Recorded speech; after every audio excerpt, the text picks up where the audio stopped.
Welcome back. Or if you've never been here, then welcome to the channel. Full Stack with Lawrence. My name's Lawrence McDaniel, and I am a full stack developer. And today we are talking about Kubernetes. We're not just talking about Kubernetes. If you're here, then I trust that you already have been sold on the virtues of the technology. What we're going to talk about today is how to put together a production-ready stack. And boy, do I have a great gift for you. I created a GitHub repository that's public that will build, using Terraform modules, will build a complete production-ready stack inside of its own virtual private network, and it'll install all the necessary add-ons and additional software using Helm charts that I use for every single production Kubernetes cluster that I've ever built. I've done maybe 24 in my career at this stage, and all of them include these components that are part of what we're about to go through today, and so that's pretty cool. On a side note, let me just share with you what just happened to me. I recorded this, and this is a 3-part video series. This is part 1, and I recorded all 3 parts just now, only to learn that the audio wasn't turned on. I'm brand new to all this YouTube stuff. This is episode 10. It's a monster of a learning curve, and so I bought this great gadget that allows me to share my screen with you. Watch this. I'm going to share. Boom! Screen share, and then back. And then and I can share my screen, and then I can put myself back in there, and back I am. Love it.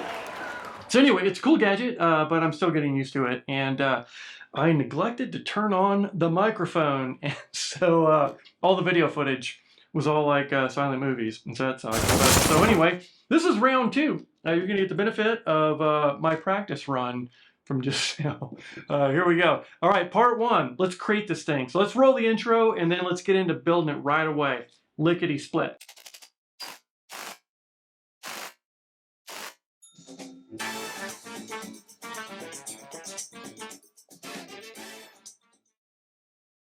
All right, we're back. Hope you enjoyed that intro.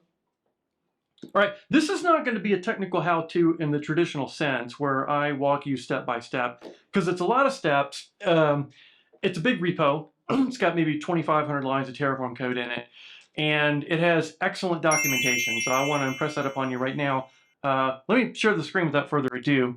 And here's the repo. Take note of the URL, but also note that you can copy and paste it from the comment section down below. And there are copious notes inside of here that will walk you step by step. If you're new to Terraform, then you're in the right place. This will show you what software you need to install. Well, here, this is what it's going to do for you, which is a lot. The prerequisites for your local computer. This involves getting Amazon Web Services command line interface up and running, Kube Control, Terraform, Helm, and we're going to throw in a really cool GUI that's ASCII text-based called K9s for interacting with the Kubernetes cluster. We'll do that in video number 2 after this one. There's step-by-step instructions for how to get this stuff installed. I'm not going to walk you through it now because there's instructions. Take note that we're going to use Helm copiously. Helm's a package manager that's part of Kubernetes, and we're going to be using that to install all the packages of software onto Kubernetes that are parts of all the Kubernetes clusters that I support. Before we hit the apply command, I want to show you where the kind of inside of the belly of the beast of Terraform, like where is this code coming from? Where did it originate? Who wrote it? Who takes care of it? Why am I confident that that code works? And that's important. And I'm talking about Terraform. Let me share my screen.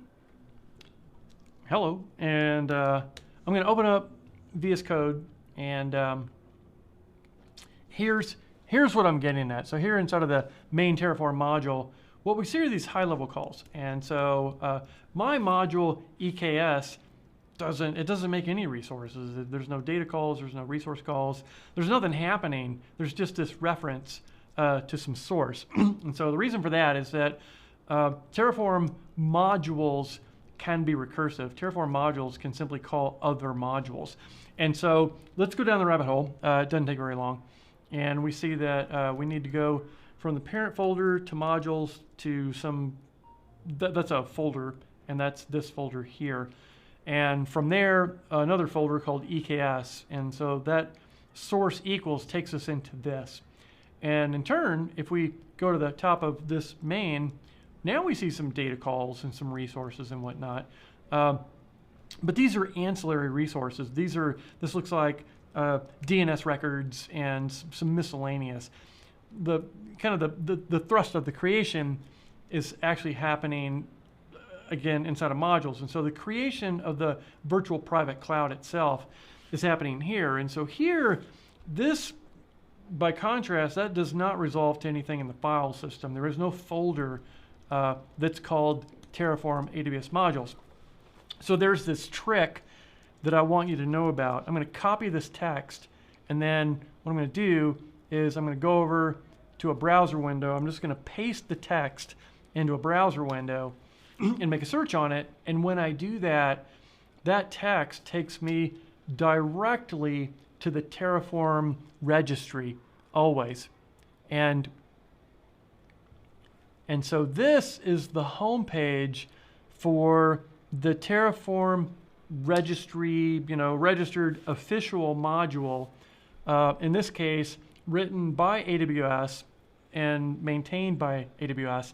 This is their home page for this module. The point of all that is that my code simply is kind of a top-level wrapper it's hooks to that kind of code, and so that's a huge reason for you to be able to develop confidence early on with the code base. Is effectively what you're running is AWS published Terraform code that runs on top of the AWS CLI, and I've just kind of put the icing on the cake for you to get this very nice production-ready Kubernetes cluster with all this software and whatnot. So that's item number one. And then two regards these non-AWS resource modules, like the things that are being installed with Helm, like the Ingress Controller and Karpenter metric server and those. So in all of those cases, it's a Helm chart. And what you're going to want to do is Google Helm and get yourself up to speed on what Helm is and how it works. But the short story is it charts is anecdotally kind of like, I don't know, creating an NPM package or a PI package for Python. That's the basic idea. I think Helm goes a little bit farther. It's more operational in its paradigm, and so it's very CI/CD centric, and that makes sense, right? It's a deployment package manager, and it speaks Kubernetes. So it works out that software that's the most popular software to deploy onto Kubernetes has a Helm chart, and it tends to be the case that those Helm charts are published by the software OEM, whatever kind of organization that happens to be. Just like what you just saw with AWS, you're also going to see that, for example, with the nginx Ingress Controller. That's a Helm chart that's published by nginx itself, and they maintain it. And so Terraform, here's what it is. If you're not familiar with it, it's a high-level language that gives you the ability to symbolically describe infrastructure as code. And if that sounds like overkill, I respect that. I drug my feet on getting into Terraform for a long time. I've only been working with it for about 2 years at this point. But when it comes to Kubernetes, there's no other better way to work with Kubernetes than with Terraform. And the reason for that is because Terraform has tentacles that reach into your account all over the place. If you ever make the terrible strategic mistake of attempting to create a Kubernetes cluster by hand using the console tools, then what you're going to painfully learn is that the resources end up everywhere, and it's very hard to track them down and get rid of them. So this Terraform code not only helps you mitigate that risk, but it also has an awful lot of industry best practice for how to create and maintain Terraform. How to build and maintain Kubernetes clusters in such a way that they remain maintainable. You never find yourself in checkmate situations where you get stuck and there's nowhere to go other than to destroy the cluster. That really sucks. And I've been there. So this Terraform code will help you to avoid those kinds of pitfalls. All right, so back over to the screen share. And where am I? There I am. Okay, so it's going to walk you through how to get Terraform set up. So in a nutshell, what you're going to do with Terraform is create a couple of persistence resources inside of your Amazon account. So one's going to be, I went too far. One's going to be an S3 bucket. And so here's kind of cut and paste, copy paste, what you need for creating an Amazon bucket of a very specific name.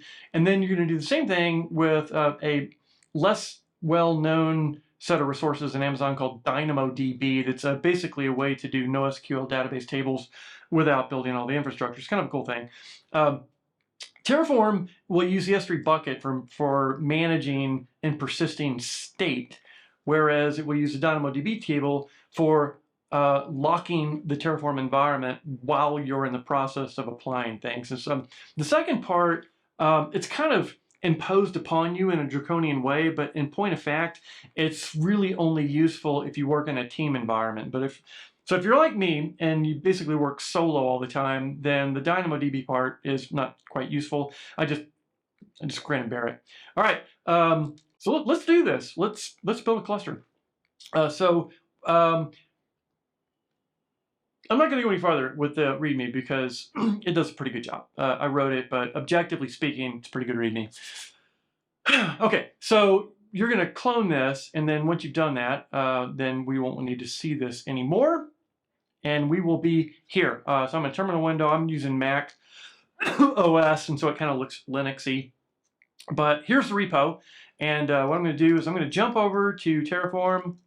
And once you have created the necessary S3 bucket and what do you call it, a DynamoDB table, let me point those out to you so you can see kind of what they might look like depending on how you set up your Terraform module. I have more than one. So here's the one for what we're doing right this second. That's the naming convention is your Amazon account number, and then the words Terraform-state, and then a suffix which represents what I call the shared resource identifier that identifies miscellaneous stuff. If you're wondering, what on earth does FSWL mean? It means full stack with Lawrence, dude. All right, so that's the S3 bucket, and then in DynamoDB land, if we look in the tables, then we'll find another such resource here. So this is where the lock is managed by Terraform. So Terraform naturally needs to be able to access your account, and it's going to be looking for specifically this DynamoDB table and the S3 bucket that we just saw. And so getting Terraform set up right, there's steps to that. And so just be aware that when I do this command here, Terraform init, Terraform basically has 4 major states that are verbs. The first of which is to initialize the environment. If you've never seen this before, what it's doing is it's introspecting its own code and looking for references to third-party libraries. And so when it finds them, and so it's found a short list of them here, when it finds these, it looks at any kind of version constraints. And so, for example, this thing here, the Amazon Web Services provider itself, it gets referenced multiple times in the code, and there's multiple version constraints. And so it tries to resolve those. If you've ever worked with Python, Python has pip, and pip does something kind of similar. Actually does all that in a similar way. And so the init phase of Terraform is anecdotally, it's kind of like npm for JavaScript or pip for Python. All right, so we are initialized. You're prone to seeing various warnings, which I'm going to gloss over in the interest of time. But that is not an unusual thing to see amongst other kinds of warnings. That warning's fine, so I'm not going to worry about it. Actually, I'm going to clear my screen, and we're going to move on to the next step. So next up is I'm going to build a Kubernetes cluster. So back to the selling features of Terraform versus trying to go it by hand in the AWS console. Each one of these rows that you see is what Terraform considers to be an individual resource that it's going to actively manage. It's going to manage its life cycle: creation, modification, destruction. So Terraform identified inside of the source code 94 such resources, and that's a lot. Now, granted, Terraform considers a Kubernetes cluster to be, well, that's a resource, but then there are many things inside of that Kubernetes cluster that also are resources, such as the individual add-ons. Each one of those is a resource. There's IAM policies, there's roles, there's role attachments, there are EC2 instance nodes, managed node groups, and on and on and on. So there's this long list of technically resource stuff that's all kind of joined at the hip and the shin bone and the ankle bone. And Terraform understands those dependency hierarchies and can get all this stuff kind of booted up in the proper sequence. And later on in video 3, when it's time to tear it all down, it can do both of those in a nice controlled way.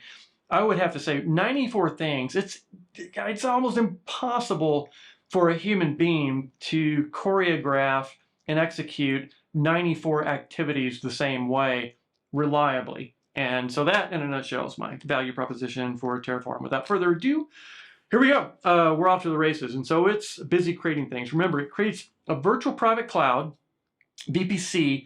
That's, if you're newish to Amazon, that's kind of, I mean, like in my opinion, one of the biggest, strongest differentiators between Amazon versus Azure or Google Compute Cloud is that a virtual private cloud is, it's kind of like a full network and firewall and internet gateway and everything all packed into this concept that they call the virtual private cloud. You can create as many of those as you want to, and so that's pretty cool. So we're creating our own VPC, noting that when you created your AWS account, without having thought about it, they created one for you. And so you have a default VPC, which we're going to ignore. And instead, we've created our own, which has its own subnets, its own public and private nets. It has its own IP addresses, and so on and so forth, and firewalls and firewall ingress and egress rules, and you name it. So the VPC itself is probably the better part of 25 or 30 of those 94 resources that we just saw. And once all that's finished, it looks like we're kind of coming around the mountain. We're coming into the home stretch on the VPC right now. And the NAT gateway is the thing that takes the longest. That's about a 3-minute build cycle. And so about 2 minutes from now, that'll all be done, and it will have moved on to building the resources inside of the VPC, which in this case is going to be limited to the Kubernetes cluster itself and the compute nodes that support the cluster, and anything that has anything to do with the Ingress Controller, like the Elastic Load Balancer and all that business. All right, so I'm going to shut down audio and fast forward this rascal for a minute, and I will rejoin you in 11 minutes. All right.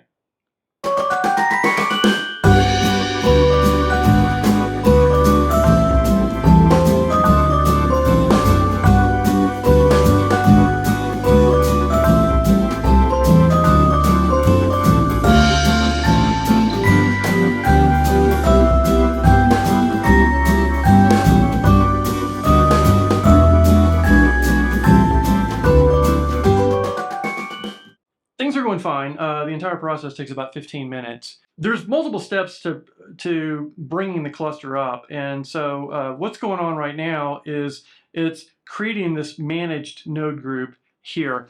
And so that's where all the compute power comes from. Kubernetes, if you're new to Kubernetes, then it kind of comes in two pieces, the control plane and the compute plane. So the control plane, which is the identifier and the thing that runs the API that we use for interacting in all ways with the cluster, that's all this information here. There's the endpoint to the API and odds and ends.